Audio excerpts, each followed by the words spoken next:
Hello guys, sus pagkamalas-malas guys, hindi ko akalain na bababa ang temperature last night. Na-frozen yung mga halaman ko. Kita nyo na guys, oh, you know. Oh, ganun siya, malutong. Oh, oh, kahit galawin mo lang yan kasi ice na siya. Oh. Frozen na siya, patay na to guys. Once ma-frozen sang tanim, mamamatay siya. Yeah, sayang naman. Wala naman akong naitabi nito para pang binhi. Nilabas ko siya last week kasi last week 70 degree kami. Bumaba ang temperature last night. Tingnan nyo guys, tong na-ice oh. Ito yan oh, na-ice yung tubig sa bird bath ko. Ice na ice. Nalamig. Nilalamig ng sigang mata kay gitugnaw. Oy, sayang patanaman ko guys. Ang tanglad ko.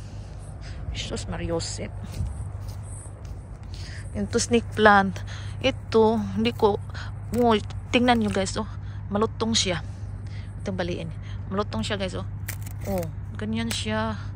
Na-froze. Yan oh.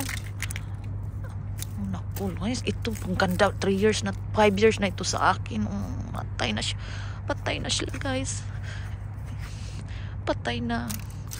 Tingnan nyo oh. Parang plastic lang oh.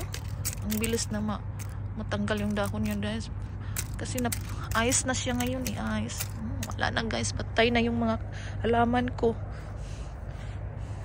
Yung angel na pinabantay ko dito nakatabingi. Ayun nakatabingi na siya. Bumaba kasi hanggang 26. Yan na ice yung ice yung bird bath. Ice ya. 26 yung temperature namin last night. Ang galamig. Siguro yan, patay na siya guys.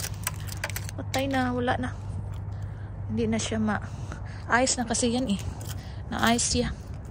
Wala. Ayoko na magtanim dito. Kapagod. Inalagaan ko ng ilang taon. Mamamatay lang. So yun lang guys. Bye.